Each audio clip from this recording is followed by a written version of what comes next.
नमस्कार, माझे नाव शिवाजी लक्ष्मण पवार. उमेद फाउंडेशन आयोजित शिवाजी पवार व्हिडिओ सिरीजमध्ये तुम्हा सर्वांचं मनापासून स्वागत.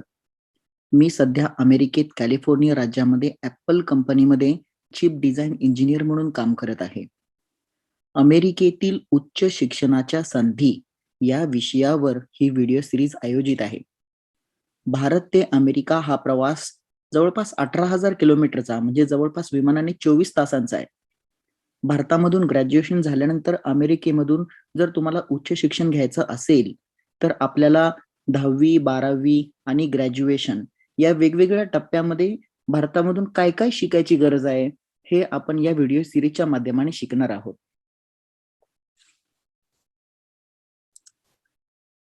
सुरुवातीला जाणून घेऊया पहिली ते पी-एच-डी पर्यंतचा उच्च शिक्षणाचा प्रवास. आता सर्व देशामध्ये जवळपास हाच पॅटर्न वापरला जातो. 1ली ते 10वी हा आपल्या जीवनाला कलाटणी देणारा भाग असतो. आयुष्यात आपण किती मोठी झेप घेणार हे या भागावर पूर्णपणे अवलंबून आहे. त्यानंतर आहे 11वी आणि 12वी. यासाठी तुम्ही आर्ट्स, कॉमर्स, सायन्स यामधली कुठलीही शाखा निवडू शकता.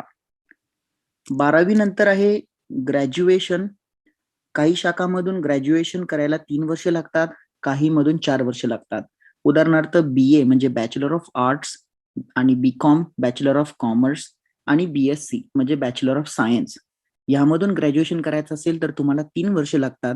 पण जर का तुम्हाला डॉक्टरेट म्हणजे MBBS करायचं असेल, BAMS करायचं असेल, BHMS करायचं असेल किंवा इंजिनिअरिंग करायचं असेल तर त्याला 4 वर्ष लागतात.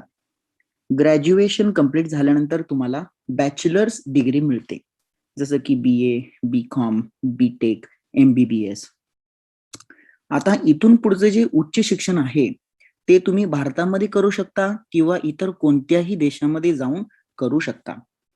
उदाहरणार्थ इंजिनिअरिंगच्या बॅचलर्स डिग्री नंतर तुम्ही भारतामधून जर पोस्ट ग्रॅज्युएशन केलं तर तुम्हाला MTech म्हणजे मास्टर ऑफ टेक्नॉलॉजी ही पदवी मिळते.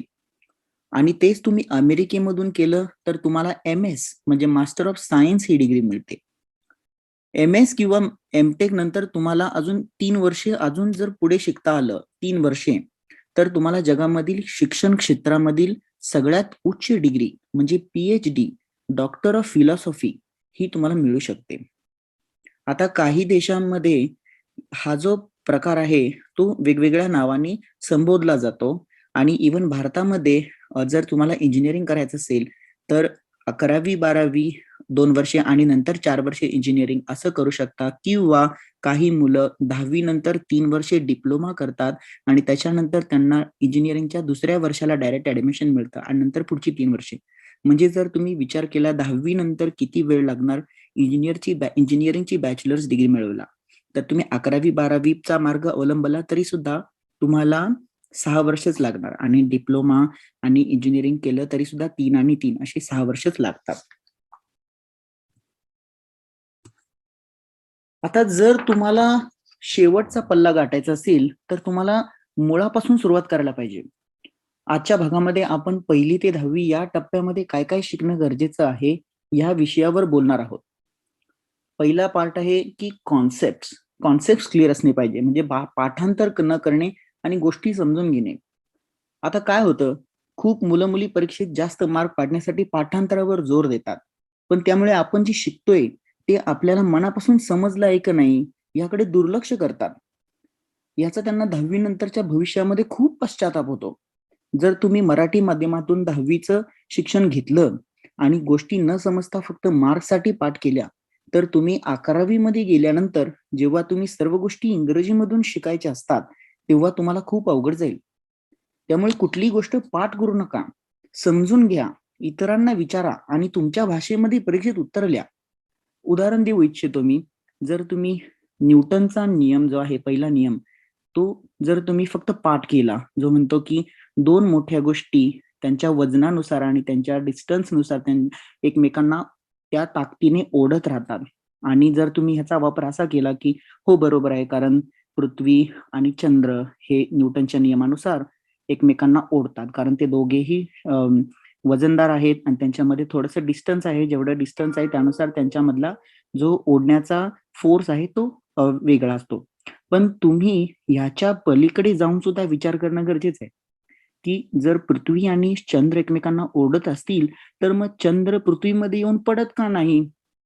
जर पृथ्वीला सूर्य ओढत असेल, तर मग पृथ्वी सूर्यामध्ये जाऊन पडत का नाही? तर ह्या पाठीमागचं कारण काय आहे? तर ते जे चंद्र आहे, पृथ्वी आहे, ते स्वतःभोवती सुद्धा गोल-गोल फिरताहेत. एक दुसऱ्याच्या भोवती फिरण्याच्या बरोबर.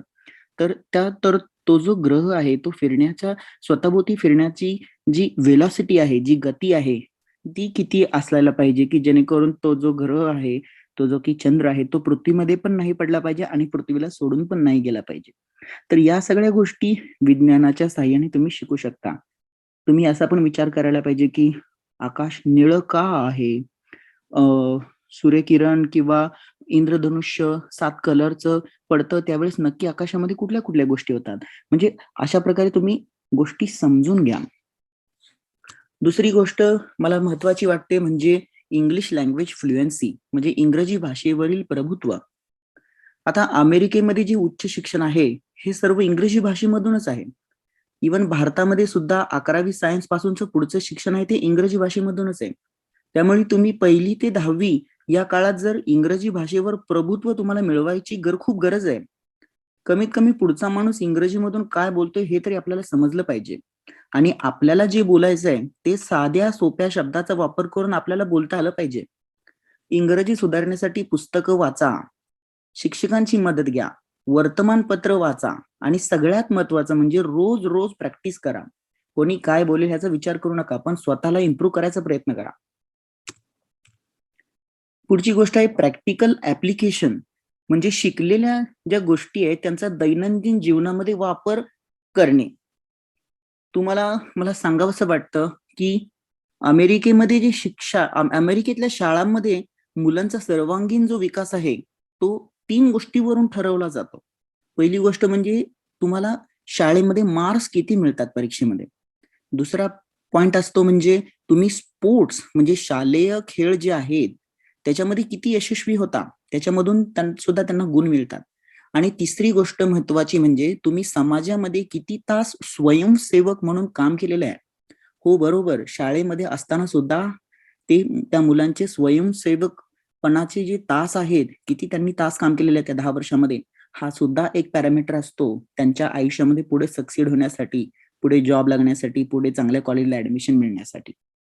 तर तुम्ही शाळेत जे हे मार्क्स असतात, ते परीक्षा आणि प्रॅक्टिकल ह्याच्यामधून घेतलेले असतात. जर तुम्ही फक्त घोकंपट्टी केली, तर इथे खूप गोष्टींमध्ये अपयश येतं. आणि त्याच्यामुळे तुम्ही जे शिकता त्याचा आपल्या प्रॅक्टिकल जीवनामध्ये वापर कसा करता येईल, ह्याचा तुम्ही विचार करणं खूप गरजेचं आहे.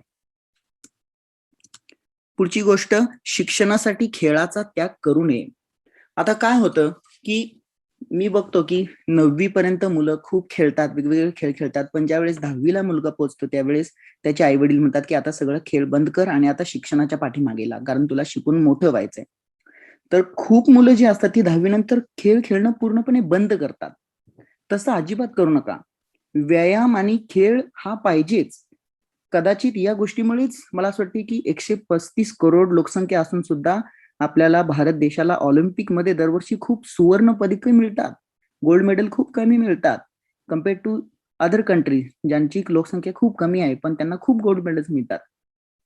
आणि त्यामुळे मला असं वाटतं, की पालकांना सुद्धा माझी एक विनंती असेल, की आपल्याला जे वाटतं, की मुलांनी काय करणं गरजेचं आहे आयुष्यामध्ये, हे त्यांच्यावर थोपवण्याच्या ऐवजी त्यांना वेगवेगळ्या गोष्टींचे मार्ग उपलब्ध करून द्या. त्यांना माहिती द्या, त्यांना नॉलेज द्या, त्यांना गाईडन्स करा, त्यांना मार्गदर्शन करा, की 10वी नंतर तुम्हाला वेगवेगळ्या गोष्टी या तुम्ही करू शकता आणि तुमच्या मुलाची किंवा मुलीची आवड जी आहे, त्यांना जे काही बनायचं आयुष्यामध्ये, ते त्यांना बनू द्या. असं काही नाहीये, की इंजिनिअरिंगच झालं पाहिजे, मेडिकलमध्येच जायला पाहिजे. तुम्ही कुठलीही गोष्ट मनाशी धरली आणि त्यामध्ये जर तुम्ही स्वतःला झोकून दिलं, तर तुम्हाला यश हे नक्कीच मिळेल. आणि मला असं वाटतं, की सगळ्यात शेवटची गोष्ट म्हणजे एखादी गोष्ट कशी करावी, हे पण तुम्ही शिकणं गरजेचं आहे. म्हणजे टाइम मॅनेजमेंट किंवा फेल्युअर टू सक्सेस म्हणू शकतो आपण त्याला. तर आपल्याला शाळेमध्ये हे शिकवलं जाते की सायन्स हे असं आहे, मॅथ्सचा पाढा असा आहे. पण खूप कमी वेळेस असं शिकवलं जाते की जर तुम्हाला एखादी गोष्ट, नवीन गोष्ट जी तुम्ही कधी आयुष्यात केलेली नाही, ती शिकायची असेल तर कशी शिकावी? लहान मुलांनी वेळेचं नियोजन कसं करायचं हे सुद्धा शिका. जर तुम्हाला खेळायचं पण आहे, अभ्यास पण करायचा आहे, वेगवेगळ्या गोष्टी करायच्या आहेत, तर ती रोज करण्यासाठी एक टाईम ठरवा, त्या टाईममध्ये ती गोष्ट करा. पैशांचं सुद्धा नियोजन करा. लहान मुलांनी पैशाचं नियोजन करणं खूप गरजेचं आहे. कारण जर तुम्ही मोठे होता, जॉब लागतात आणि जर तुमच्या हातामध्ये पैसे यायला लागले, तर कळत नाही की नक्की पैशांचा वापर कसा करायचा. आणि आई-वडिलांना सुद्धा पैसे मागताना कुठल्या गोष्टीसाठी पैसे मागावे हे सुद्धा तुम्ही शिकणं गरजेचं आहे लहान मुलांनी. आणि मोठ्यांना सुद्धा मला असं सांगावसं वाटतं आई-वडिलांना, की अ, खूप लोकांचं असं असतं, की मला एखादी गोष्ट मिळाली नाही आयुष्यामध्ये मी लहान असताना, त्यामुळे मी माझ्या मुलांना काही कमी करणार नाही पैशांच्या बाबतीमध्ये. तुम्ही असा विचार अजिबात करू नका. विचार असा करा, की मला एखादी गोष्ट शिकता आली नाही किंवा ती जी तो तो तो ती जी स्किल सेट आहे, तो मला नव्हता. तर मी माझ्या मुलांना ती गोष्ट कशी शिकवू? शिकण्यावर भर द्या. आणि अपयश आल्यानंतर तुम्ही त्याच्यामधून जोपर्यंत उभं राहून जोपर्यंत यश मिळवत नाही, तोपर्यंत जिद्द न हरता पुन्हा-पुन्हा नव्या जोमाने तुम्ही प्रयत्न करायला शिका. यश नक्कीच तुम्हाला मिळेल. Thank you so much. आपण आपल्या पुढच्या भागामध्ये आपण हे शिकू, की 11वी-12वी मध्ये जे मुलं आहेत, त्यांनी अमेरिकेमध्ये जर त्यांना शिकायचं असेल किंवा अजून किंवा भारतामध्ये सुद्धा पुढचं उच्च शिक्षण घ्यायचं असेल, तर त्यांनी 11वी-12वी मध्ये कुठल्या-कुठल्या गोष्टी करणं गरजेचं आहे. आपले अभिप्राय माझ्या व्हिडिओबद्दल नक्की कळवा. ह्या व्हिडिओला लाईक करा. जर तुम्हाला आवडलं असेल तर या चॅनलला सबस्क्राईब करा आणि जर तुम्हाला आवडलं तर इतरांना सुद्धा शेअर करा. आपण पुढच्या भागामध्ये नक्की भेटू. Thank you. बाय.